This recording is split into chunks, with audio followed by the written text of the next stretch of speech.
নমস্কাৰ বন্ধু বান্ধৱীসকল, আছামিজ এডুকেশ্যনৰ ৱৰ্ল্ডলৈ আপোনালোকক পুনৰ স্বাগতম জনাইছোঁ।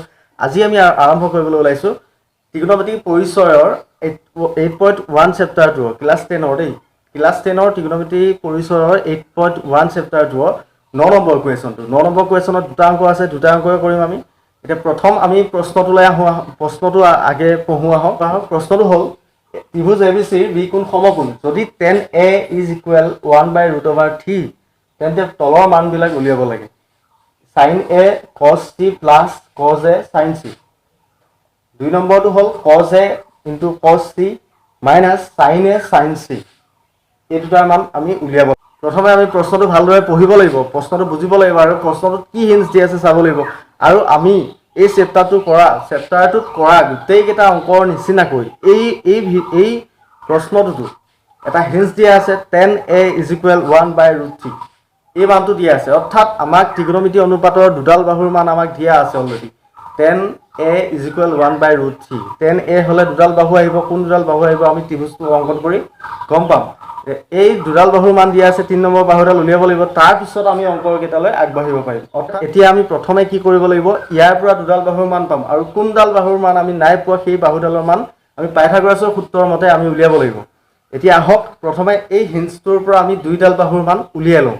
কি বাহু ওলাই চাওঁ আৰু কোনডাল বাহু ওলোৱা নাই চাওঁ, তাৰপিছত যিডাল বাহু ওলোৱা নাই পাইথাগোৰাছৰ সূত্ৰ মতে সেইডাল বাহুৰ মান উলিয়াই ল'ম। আমাক প্ৰশ্নটো দিয়া আছে গিভেন ডেট tan A = 1/√3 অৰ্থাৎ 1/√3। এতিয়া আমি জানো টেনৰ ক্ষেত্ৰত কি হয় যে A কোণটোৰ tan A বুলি ক'লে A কোণটোৰ বিপৰীতে থকা বাহুডাল ডিভাইডেড বাই A কোণটোৰ সন্নিহিত বাহুডাল, অৰ্থাৎ বিপৰীত বাহু বাই সন্নিহিত বাহু। এতিয়া কোন দুডাল বাহু পৰিব তাক জানিবলৈ আমি প্ৰথমে চিত্ৰটো অংকন কৰি লওঁ। আগে আমি ত্ৰিভুজটো অংকন কৰি লওঁ আৰু মনত ৰাখিব লাগিব যে বি কোণটো 90 ডিগ্ৰী হ'ব। আমি ABC ত্ৰিভুজটো আমি অংকন কৰিলোঁ আৰু ইয়াত বি কোণটো 90 ডিগ্ৰী।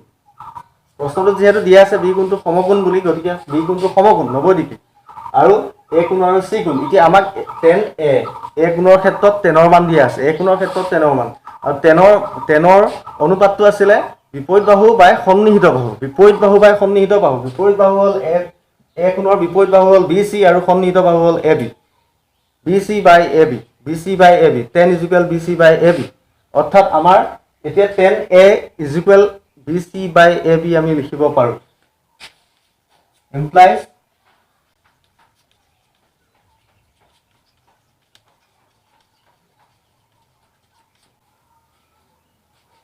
এতিয়া tan A সলনি আমি BC বাই AB লিখিলোঁ, = 1/√3 x ধৰা হ'ল।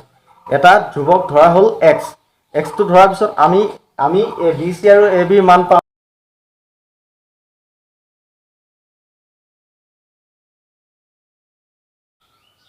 ইয়াৰ পৰা আমি দুডাল বাহুৰ মান পালোঁ। BC = x × 1 = x, অৰ্থাৎ BC = x হ'ল। AB = √3 × x অৰ্থাৎ √3x। আমি AB আৰু BC মান পালোঁ। এতিয়া আমি উলিয়াব লাগে AC মান, অৰ্থাৎ কৰ্ণডালৰ মান। AC = what? এতিয়া আমি কি কৰিব লাগিব, পাইথাগোৰাছৰ সূত্ৰৰ মতে আমি 3 নম্বৰ বাহুডাল অৰ্থাৎ AC অতিভুজডাল কৰ্ণডালৰ মান উলিয়াই ল'ব লাগিব। এতিয়া কৰ্ণডালৰ মান উলিয়াবলৈ পাইথাগোৰাছৰ সূত্ৰটো প্ৰতিটো ভিডিঅ'তে মই আওৰাইছোঁ আৰু প্ৰতিটো অংকতে প্ৰয়োজন হৈছে। কৰ্ণ স্কোৱাৰ = ভূমি স্কোৱাৰ প্লাছ লম্ব স্কোৱাৰ, অৰ্থাৎ AC square = AB square plus BC square, অৰ্থাৎ AB স্কোৱাৰ আৰু BC স্কোৱাৰ যোগ কৰি লৈ যিটো পোৱা যাব সেইটো হ'ল কৰ্ণ স্কোৱাৰৰ মান। এতিয়া AB স্কোৱাৰৰ মান হ'ল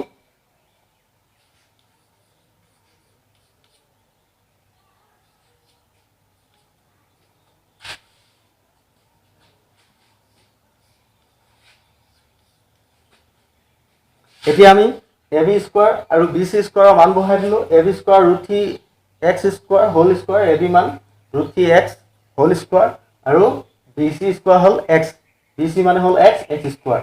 ইহঁতক আমি স্কোৱাৰ কৰিলে √3 স্কোৱাৰ কৰিলে 3 থাকিব। এইটো কথা মনত ৰাখিব। যদি 3ক যদি আমি স্কোৱাৰ কৰোঁ তেতিয়াহ'লে 3 স্কোৱাৰ 9 হ'ব। আৰু যদি বৰ্গমূল উলিয়াব লাগে তেতিয়াহ'লে তাত কোনো দুটা সংখ্যা এনেকুৱা পূৰ্ণ সংখ্যা নাই যি দুটা পূৰণফল বৰ্গমূল 3 গতিকে 3 টো ৰুট অভাৰ হ'ব 4 আছে 4 2 2 4 9 3 3 9 গতিকে 4 বৰ্গমূল 2 9 বৰ্গমূল 3 3 ক্ষেত্ৰত তেনেকুৱা কোনো উৎপাদক নাই যিটো একেটা সংখ্যাই দুবাৰ পূৰণ হৈ গ'লে 3 হয় গতিকে ইহঁতৰ ইয়াৰ হলে বৰ্গমূল উলিয়াব দিলে ৰুট অভাৰ 3 হ'ব আৰু যদি ৰুট অভাৰ 3 পদ স্কয়াৰ আহে তেতিয়া হলে স্কয়াৰ হলে ৰুট অভাৰ হলে কটাকটি যাব আৰু থাকিব অনলি 3 ইয়াৰ ক্ষেত্ৰতো ঠিক তেনেকৈ হ'ব ইয়াৰ ৰুট অভাৰ 3 স্কয়াৰ আছে গতিকে 3 হ'ব এটো x স্কয়াৰ x স্কয়াৰে হ'ব আৰু এটো x স্কয়াৰ এতিয়া ইয়াত 3 x স্কয়াৰ আছে প্লাস x স্কয়াৰ মানে ইয়াত 5x তিনটা x স্কয়াৰ আছে আৰু ইয়াত এটা আছে টোটাল কিমান হ'ব 4x square 4x square ac square আছিল আমাক ac অকল সিঙ্গল ac মান লাগে ac স্কয়াৰ মান নালাগে গতিকে আমি কি কৰিম আমি ইয়াৰো ৰুট অভাৰ দি স্কয়াৰটো ভাঙি দিম ইয়াৰ হলে 4 ৰুট অভাৰ হলে কি হ'ব 4 কিহৰ স্কয়াৰ হয় কিহৰ বৰ্গ হয় 2 ৰ বৰ্গ হ'ল 4 গতিকে 2 আৰু x স্কয়াৰ আছে গতিকে x এতিয়া ac মান পালো আমি টুৱাইস x ac মান পালো আমি টুৱাইস x ab মান পালো আমি √3x bc মান পালো x আৰু ac মান পালো টুৱাইস x এতিয়া আমি তিনডাল বাহুৰ মানে পালো এতিয়া আমি সেই অংকটোলৈ যাব পাৰিম 1 নম্বৰ অংকটোলৈ আমি যাব পাৰিম আহক আমি প্ৰথম অংকটো পাতি লওঁ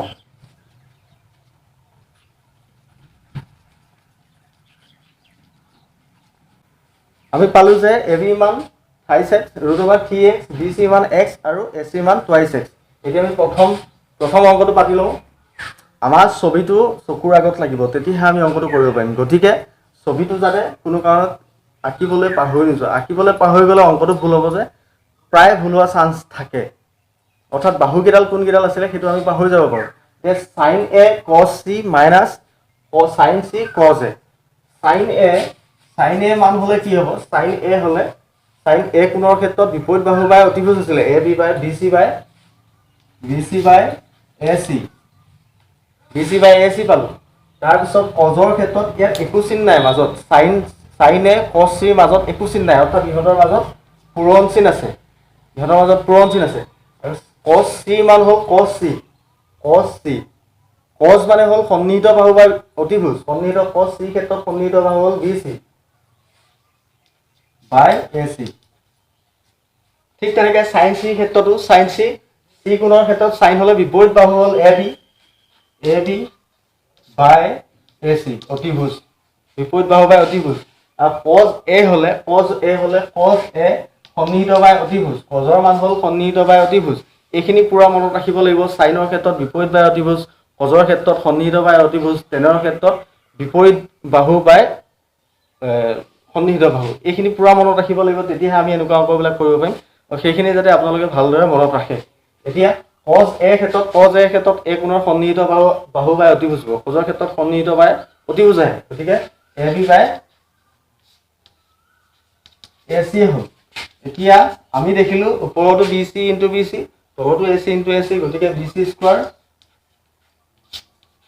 ac square minus ab square ac square এতিয়া bc মান আমি বহাই দিও bc মান পাইছিলো আমি কিমান bc মান x লৈছিলো গতিকে x স্কয়াৰ তলত ac মান পাইছিলো আমি twice x square minus ab মান পাইছিলো আমি √3x ab মান পাইছিলো আমি √3x হোল স্কয়াৰ হ'ব আৰু ac মান পাইছিলো আমি টুৱাইস x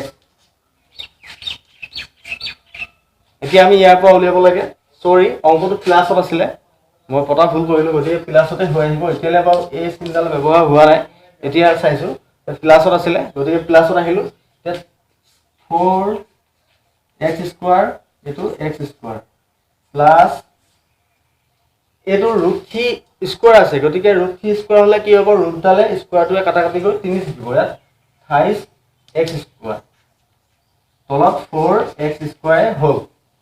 4x স্কয়াৰ হ'ল এতিয়া আমি ইহতৰ লসাগুটো চাও তলৰটো হৰটো হ'ল 4x স্কয়াৰ প্লাস ইফালে হিতুটো 4x স্কয়াৰ আছে দুইটাৰ ভিতৰত এটাই ৰব গতিকে দুইটাৰ ভিতৰত এটাই ৰাখিলো 4x স্কয়াৰ ওপৰৰ কেটা কি হয় ভগ্নাংশৰ ভগ্নাংশৰ যোগ বিয়োগত কি হয়, তলৰকেইটা হৰকেইটা যদি সমান থাকে তেতিয়াহ'লে তাৰ পৰা এটা ৰাশি যোগ বা বিয়োগৰ ক্ষেত্ৰত হয়, তাৰ পৰা এটা ৰাশি ওপৰকেইটা যোগ থাকিলে যোগ, বিয়োগ থাকিলে বিয়োগ হয়। আৰু যদি সমান নহয় তেতিয়াহ'লে লসাগু উলিয়াই তলৰকেইটা সমান কৰি লোৱা হয়, ওপৰকেইটা যোগ থাকিলে যোগ, বিয়োগ থাকিলে বিয়োগ হয়।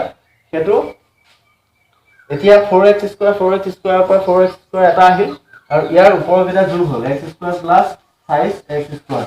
এতিয়া উত্তৰ হ'ল 4x স্কোৱাৰ ইজ ইকুৱেল 1। ওপৰতো 4x স্কোৱাৰ, তলতো 4x স্কোৱাৰ। ইমান ডাঙৰ অংক এটা কৰিলোঁ, শেষত গৈ উত্তৰ ওলাল 1। এতিয়া কথা হ'ল প্ৰশ্নত আপোনালোকে অংকটো ভালদৰে বুজি পালে নাই? প্ৰথমে আমি কি কৰিলোঁ, tan a পৰা tan a ইজ ইকুৱেল 1/√3 পৰা আমি দুডাল বাহুৰ মান উলিয়াই ল'লোঁ, a b মান উলিয়ালোঁ আৰু b c মান উলিয়ালোঁ। a c মান দিয়া নাছিলে, আমি পাইথাগোৰাছৰ সূত্ৰটো মতে আমি a c ডালৰ মান উলিয়ালোঁ 2x ওলালোঁ। তাৰপিছত আমি অংকটো কৰিবলৈ আগবাঢ়িলোঁ। অংকটো আমি যেতিয়া sin a cos c এইবিলাক বহাম তেতিয়াহ'লে আমাৰ চিত্ৰটো আগত লাগিব আৰু চিত্ৰটোৰ পৰা আমি চাই বহাব লাগিব। আৰু লগতে আমাৰ মনত ৰাখিব লাগিব যে চাইনৰ ক্ষেত্ৰত বিপৰীত বাই অতিভুজ, কজৰ ক্ষেত্ৰত সন্নিহিত বাই অতিভুজ আৰু টেনৰ ক্ষেত্ৰত বিপৰীত বাই সন্নিহিত, আৰু কচেকৰ ক্ষেত্ৰত চাইনৰ উল্টা হ'ব, কজৰ ক্ষেত্ৰত চেকৰ ক্ষেত্ৰত কজৰ উল্টা হ'ব, কটৰ ক্ষেত্ৰত টেনৰ উল্টা হ'ব। এতিয়া আমি আহোঁ 2 নম্বৰ অংকত। 9 নম্বৰ কুৱেশ্যনৰ 2 নম্বৰ অংকটোত আমি আহোঁ। 1 নম্বৰ অংকটো আমি অলৰেডি উলিয়ালোঁ, উত্তৰ 1 ওলাল। 2 নম্বৰ প্ৰশ্নটো আমি পাতি লৈছোঁ, cos a cos c minus sin a sin c। এইটো কৰিব লাগে আৰু ইয়াৰ মানকেইটা সেই একেটাই হ'ব, যিহেতু একেটা অংকৰে হয়। আমি 9 নম্বৰ কুৱেশ্যনটোৰ পৰা আমি উলিয়াই লৈছিলোঁ a b মান ওলাইছিল √3x, b c মান ওলাইছিল x আৰু a c মান ওলাইছিল 2x। এইখিনি মানেই ইয়াৰ ক্ষেত্ৰতো থাকিব, একেটাই অংক যিহেতু। এতিয়া আমি ইয়াৰো মানকেইটা বহাই যাওঁ আৰু তাৰ আগতে আমি কি কৰোঁ, সেই তেতিয়াৰ দৰে আকৌ ইয়াৰ অনুপাতবিলাক লিখোঁ, বাহুৰ অনুপাতবিলাক লিখোঁ।